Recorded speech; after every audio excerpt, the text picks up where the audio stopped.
Hi there, my name is Melissa Whitmer. I'm a math instructor at Ozarks Technical Community College. In this presentation, I'm going to share some best practices to help you be a better online instructor. Thanks for joining. Hi there, my name is Melissa Whitmer, and in today's presentation, I'm going to be discussing best practices for increasing student retention in online courses. Here's an overview of some engagement strategies that I've used in my math courses. I've started using a dedicated course tutor who provides tutoring every Tuesday evening and Saturday morning. This is in addition to regular online and on-campus tutoring. Also, I've worked to set up Canvas so that it's easy to navigate and students start off with a Start Here module. Our courses use My Math Lab, and I have linked individual assignments inside each module. I'm also using badges and leaderboards in my online courses to increase student engagement through competition and incentives. Some of my courses participate in a team project. The components of this project help to increase engagement and appreciation for math. I also work to improve student communication and instructor availability by offering virtual office hours, Zoom study sessions, and I use Remind for texting to help make sure that notifications are sent immediately. I'll also share a tip for getting some quick grading turnaround on scanned homework assignments. First, you have to start off with a positive tone. 1 to 2 weeks before the semester starts, I send welcome emails to all of my students.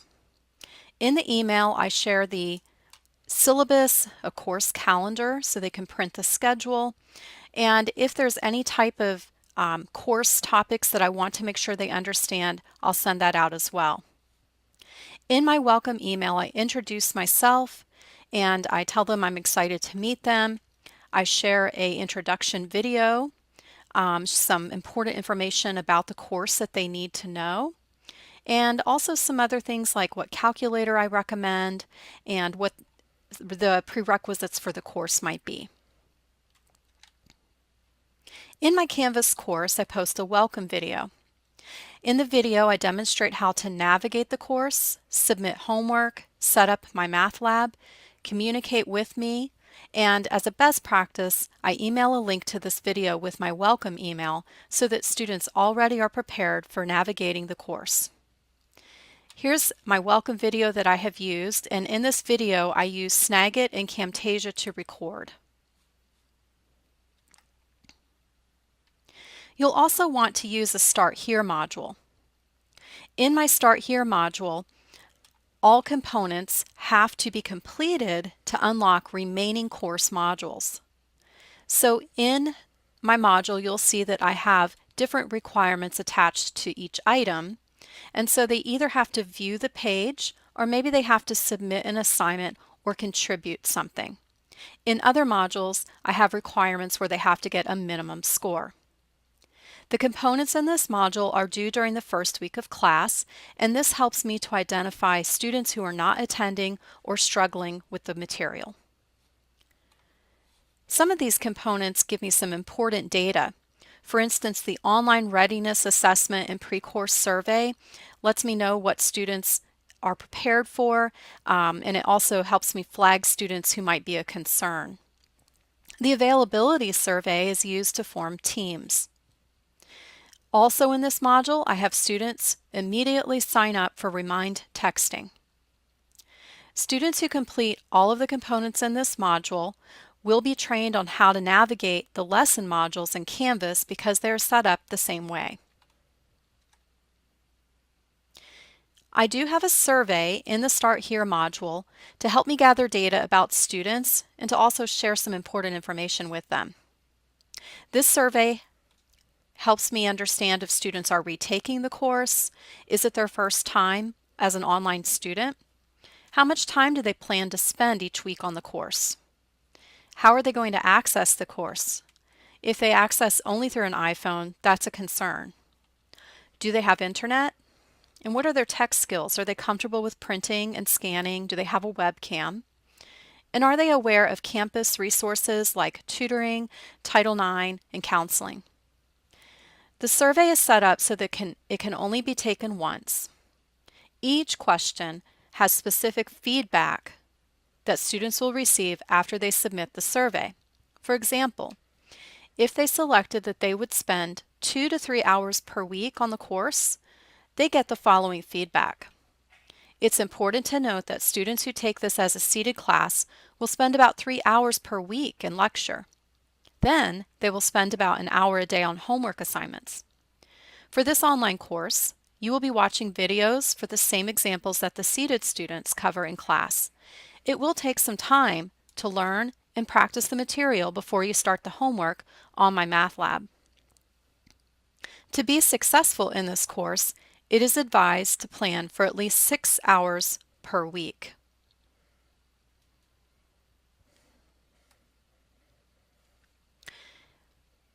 It's important in the initial week to celebrate success. So, I send out a nice email to students who have completed all parts of the Start Here module. This email congratulates them for their success and tells them I'm excited to see that they're active, and I encourage them to keep up the hard work. I also remind them that they shouldn't stop when they complete the module. They should proceed to the learning module that has lessons and videos. Likewise, set the tone that you care. For students who are struggling to complete the module, contact them. Let them know that you're just checking in to see how they're feeling and ask them if they have any questions.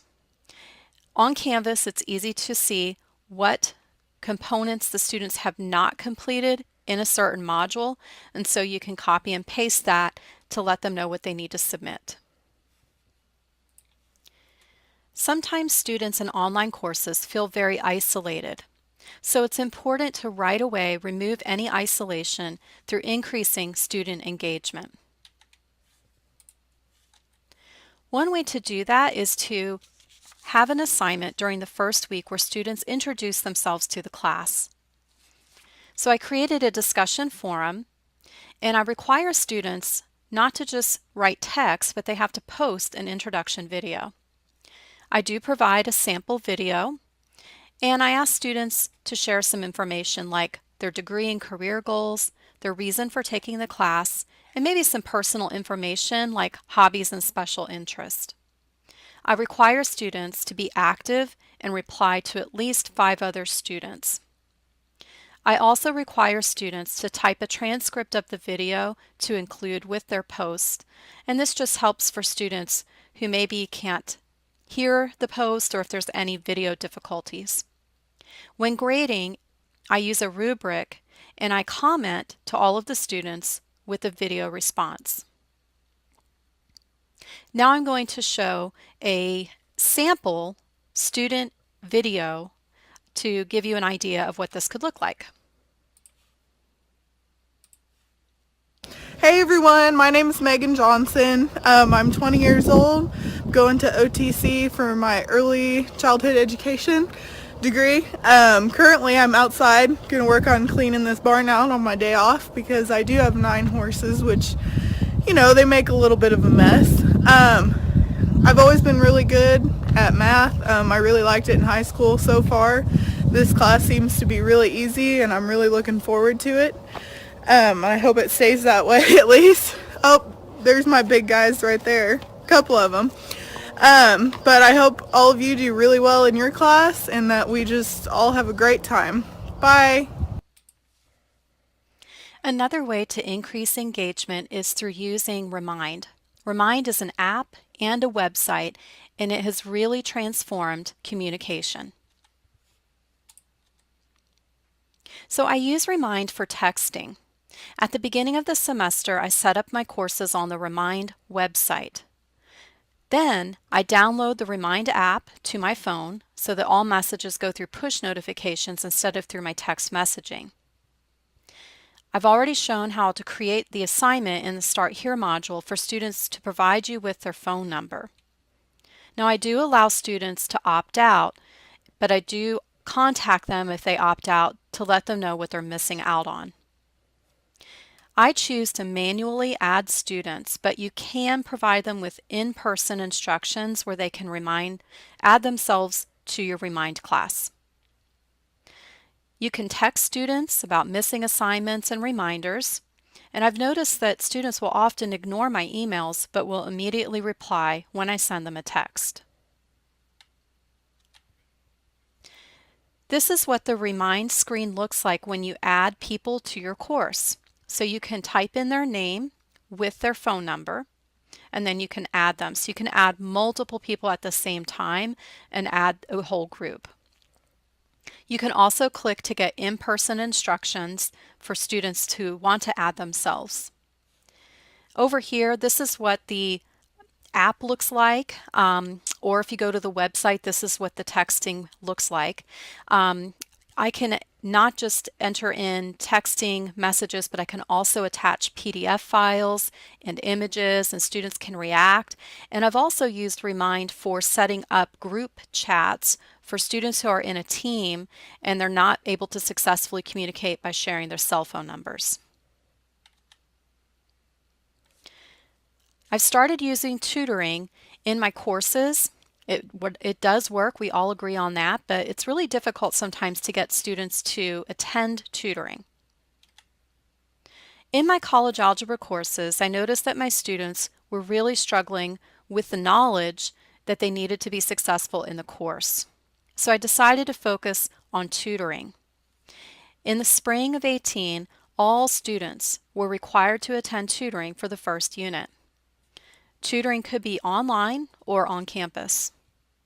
In order to receive full points for this assignment, students had to meet with a tutor for 60 minutes. 60 minutes could be broken up into multiple visits, but the total time had to be completed by the due date. Students who scored a C or higher on the exam were not required to do tutoring sessions for the next unit. For students whose grade drops below a C, they will be required to attend tutoring. I wanted to encourage students to still go to tutoring so students with a C or higher could earn extra credit for the tutoring session assignment. I created a Sign Up Genius for students to sign up for a tutoring session with the dedicated tutor, Trish. The link to sign up was texted out on tutoring days to remind students. The Sign Up Genius provides an online record to track student attendance in tutoring. This is what it looks like. So I was able to set up an infinite number of spots for each session, and I was able to set up the sessions and the times. Students could easily sign up for any date and time that was available. Here's some feedback from my students about the first tutoring assignment. One student shared that she began tutoring with a person named Chuck with online tutoring. He helped her understand adding and subtracting functions, also with finding domains. After her 20-minute tutoring session ended, she then discovered the other tutoring session link to join Trish's session. She was able to watch Trish help other students with their My Math Lab assignments. This was her first course through OTC and her first time using the tutoring, but she said it was the nicest, easiest, and pain-free tutoring she's ever experienced. She plans to absolutely take advantage of tutoring again. Another student said, "Thank you for making it a requirement. It has helped me when I got stuck." And another student said they completed an hour of tutoring with Trish. It was very helpful going through problems and listening to all the solutions. And finally, a student shared they just wanted to let me know that they attended tutoring with Trish and they really enjoyed it. Thank you so much. I haven't received a single negative comment about tutoring, so I continue to use it and I do see success with my students. Here's a comparison of Test 1 results from the fall 17 semester where tutoring was not required to the spring semester where tutoring was required. You can see the results are pretty similar, but I did have a better pass rate in the spring semester than I did in the fall semester, with 81% passing the test, 77% passing the test in the fall. After the quiz 1 in the spring 18 semester, 11 students had an F in the class. Of those, 10 out of 11 did not attend tutoring. In Test 2, the results are more significant. In Test 2, students cover a unit on polynomial and rational functions, and for them, the topics are usually new. For this test, 77 students took the exam in the spring compared to 49 in the fall. The class average in the spring was 75% compared to 60% in the fall.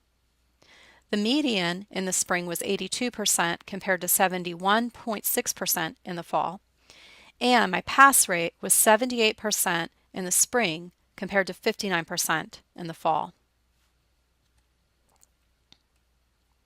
I heavily use Zoom conferencing. It is the easiest video conferencing tool my students and I have ever used. To use Zoom, you can go to zoom.us for info to set up a personal account or check with your institution to see if they provide you with an account already. This is what the Zoom app looks like when you have it set up on your computer. You could start a session with a video or without a video. You can join a session, share your screen, and so on. When you go to your personal account, you can set up meetings to be automatically recorded to your computer or to the cloud. If you record to the cloud, you will receive a link that you can share with students so they can watch the session. I like to set it up to play an enter and exit chime if participants join or leave the session. This is great for my office hours. You can chat with participants. You can automatically mute people upon entry so that you don't get any audio feedback. And I love the fact that you can share your screen. So you can share any browser screen or program that you want to use. I use OneNote and I use a tablet to work out examples with students when I tutor them. Another feature is you can set up recurring meetings that create unique Zoom links, and I use those for my teams. It's the easiest conferencing to join.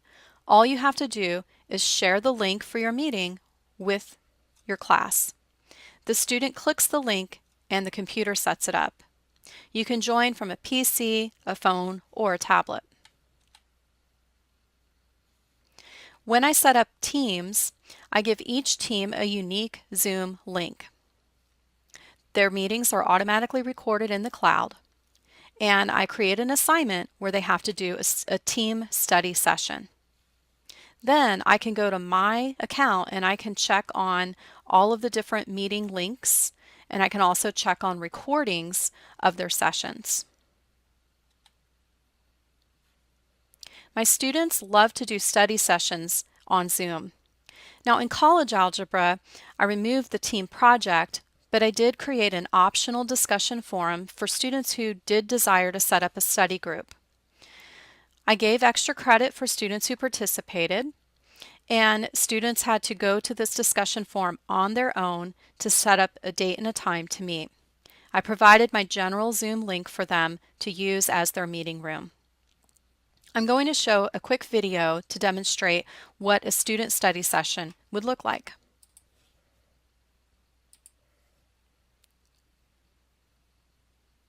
Yeah, I'm on the 2.1, like the okay. lecture video walk along thing she had. Okay. Well, what I have in my notes, so what values are the local maximum?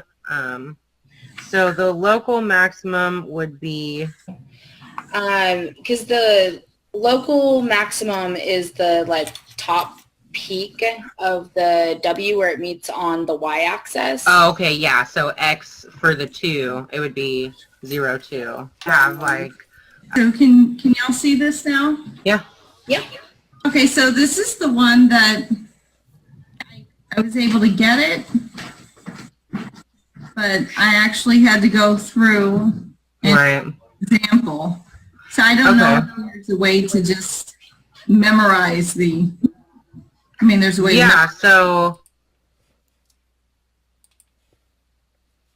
So in that video you saw 3 different students who were meeting, and that's what the view looks like when they do a Zoom session.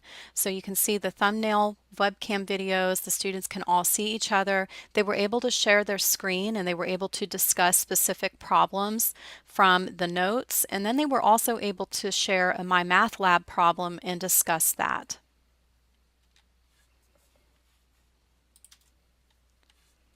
Now I use Zoom to conduct live test review sessions before each exam. I use Sign Up Genius so that students can sign up for a slot. I've noticed that if I don't use this method, students tend to forget, or they don't really understand the need for it. So creating this sign up seems to make it feel for students that the availability is going to go away, they better sign up quickly, and the Sign Up Genius actually emails them a reminder, and I'm able to include my Zoom link and some other information with the sign up. So it's a really nice feature, and then the sign up actually gives me a link that I can share, and I can text that out to students, and I usually do that several times just to remind them about the study session. I generally have about 10 to 12 students attend these sessions. I'm going to play a quick video so you can see what a study session for a test looks like. But for this course, we don't do a whole lot with it. We work with smaller data sets, so you're going to need to know how to compute the standard deviation by hand, because I'm going to check for your work and your process. The standard deviation formula is the square root of the sum. So this is the Greek letter sigma, and in math courses, sigma is always used to represent the sum of something. So after that symbol, it tells you what to add. So it's sigma, and it's x minus x bar quantities squared divided by n minus 1. Questions so far on filling out the classes for your table? Yes, I have wood. I have my classes that contain the 153. So my first class would be 277 to 430. And then I start out 431 to 584. As long as that all can get in the classes, it's okay? Because Okay, so as my long tables are a as little off. as long as your classes are equally spaced. So if you, right, so you can't go up by 10 and then go up by 8. As long as they're all the same spacing, vertically and horizontally, and you have 8 classes, you're okay. My last number, this is 1507. Okay. So you can see in that video that when a student asked a question, it jumped to the webcam for that student, so it's really nice for playback. Now when I'm recording that session, I can actually see all the students at the same time. You also will see that I had annotation turned on, so a student wrote on the screen, "Can you slow down?" which gave me the tip that I needed to slow it down during the session. I decided to use badges in my courses just to see if that created an incentive for students to actually complete all parts of the module. I noticed before that students were skipping maybe the notes and videos or other parts that I wanted them to complete, and so the badges kind of make them go through the sequence of the module correctly. I'm using the Badger app in Canvas, and with this app, students have to complete all the requirements that you set up in the module to be able to earn the badge for that module. A leaderboard is included with the app. I created incentives to help students earn badges. The top 15 badge earners receive 15 bonus points on the final exam. I send out updates via text after each unit test. So here's a view of what the students see for their learning path, and you can see that I've assigned different badges for each section of the modules. The leaderboard is kind of cool. It will show the student, when they look at it, their ranking and their name, but other student info is anonymous. So you can see I've got the student names, but you see an alias name for each student, and that's what will be displayed when the students look at this. You can see the total badges earned. You can see the rankings and the different badges that they've achieved. As an instructor, you can go to the Progress tab to download an Excel spreadsheet of the badges data. The Excel spreadsheet tells you which badges they've earned, but it also tells you the time that they've earned them.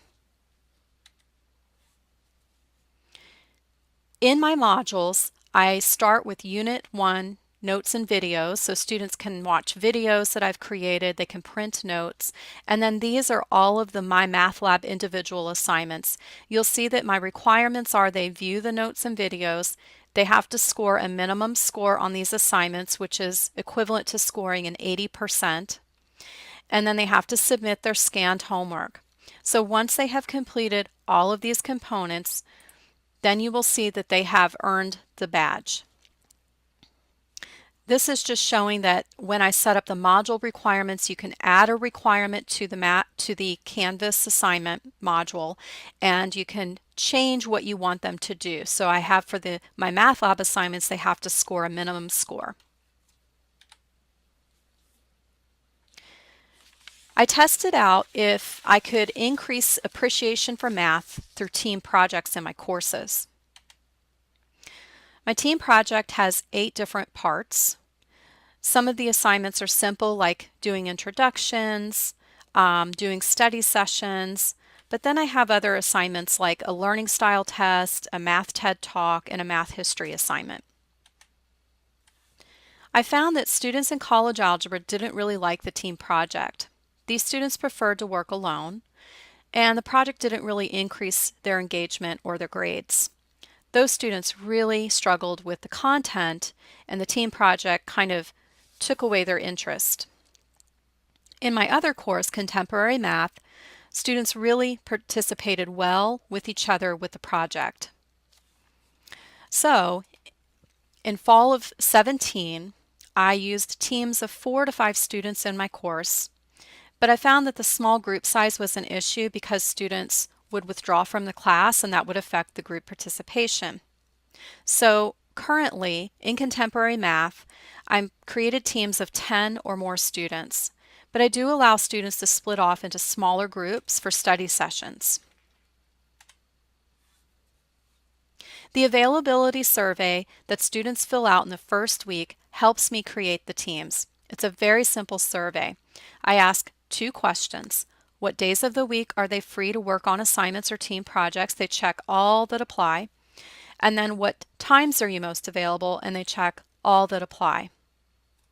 I then download the survey data and I sort it in an Excel spreadsheet to create the best groups. For the first assignment, they are supposed to meet their team. So once I create those teams, they're supposed to create a team name and collaborate and communicate. They're not required to post a video, but I do want them to share a method for communication. For extra credit, I let teams create a page in their group area with bios. I'm going to show one example here. This team really went to the next level with their bios. Here's an example of a document created by a team in the current semester.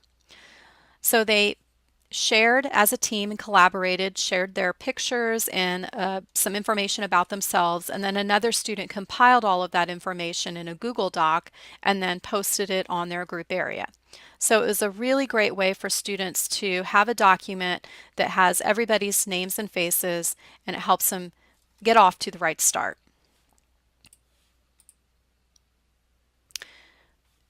My class favorite team project has been the Math TED Talk discussion. In this project, I require students to research a Math TED Talk and find one that they connect with. It is a discussion post, and they will embed their Math TED Talk and then write a 300-word summary of it and discuss how it relates to math or the class and talk about why they chose to share that particular talk. I do have an initial post requirement and a final post requirement. Now for extra credit, my students can tweet their TED Talk video. A math anxiety video was a really popular choice. One student says they chose that video because they have anxiety and it affects a lot of parts of their life. They really had a hard time with math, and this video helped them understand that they're not the only one who struggles with it. It also identified a name for this anxiety. They decided that if they change their perspective on their homework and look at it as a growing experience rather than something that's going to make their life hard, they might become better at it. Now I'm going to talk about creating a positive instructor presence in your online course. I begin by creating a catchy post, and I post this in the initial introduction forum assignment. So students can read some information about me, get a little bit of information about my past and what led me to teach math. I also provide a fun little game that I created where students can watch this and participate and kind of learn some fun facts about me. So I'll go ahead and play this now.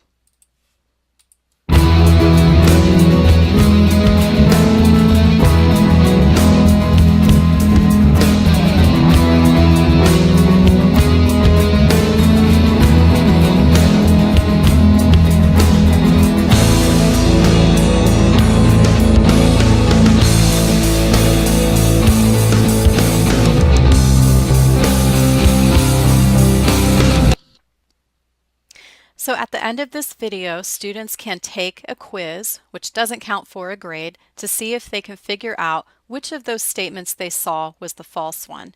If they want to, they can replay it, or they can check which statement is false. So, based on what they answer, they will see if they're right or not. They can view the answers and see the correct one.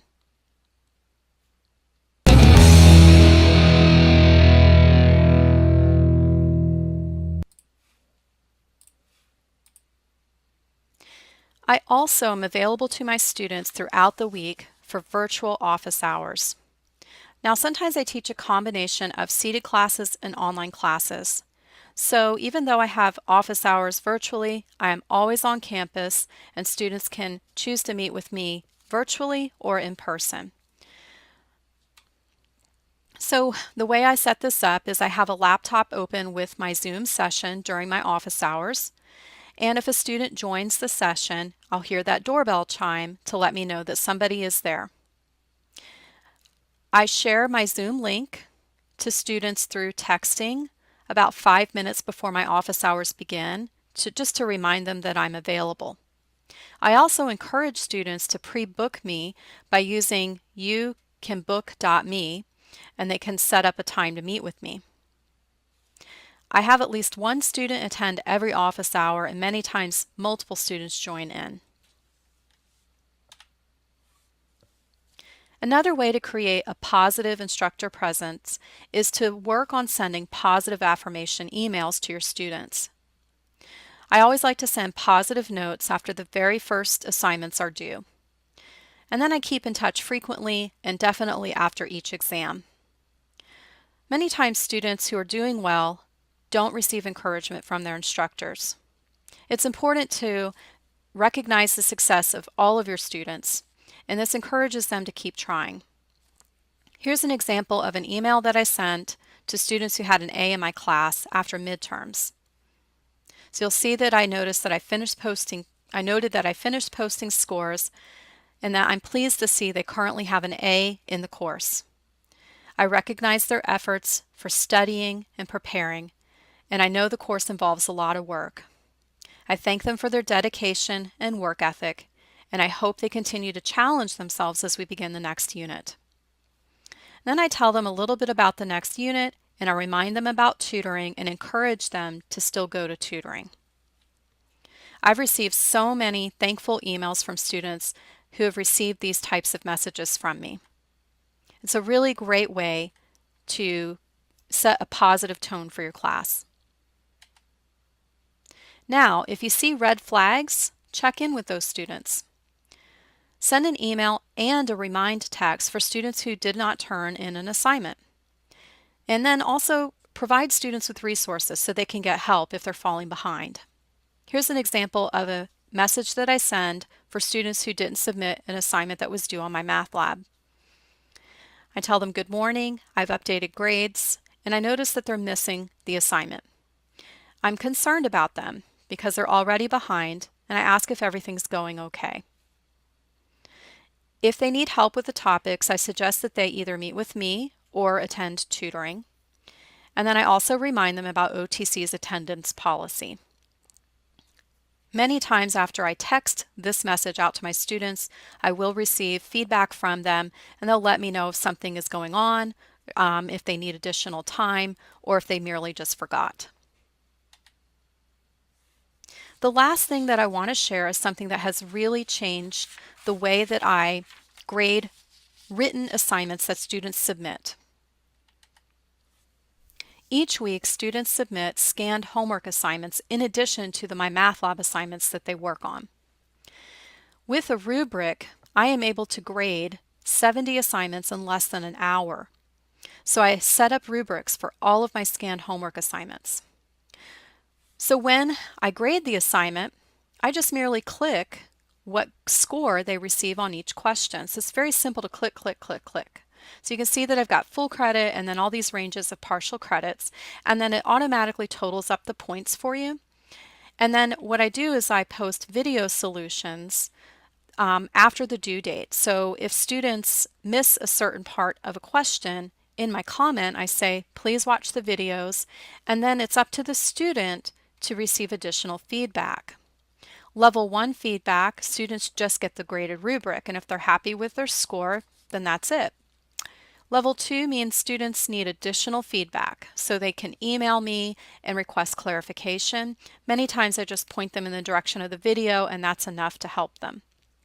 Level 3 feedback, student needs a conference, so then I'll suggest meeting with Zoom office hours to go over the assignment. This has cut down on my grading time significantly because I'm not marking errors on these assignments, and it's just clicking and getting it back. So they get it back pretty quickly, and that just lets them know if they're on the right track or not. So thank you for joining this presentation. If you have any questions, feel free to contact me. I appreciate your time, and I will continue to update best practices as I try out new things.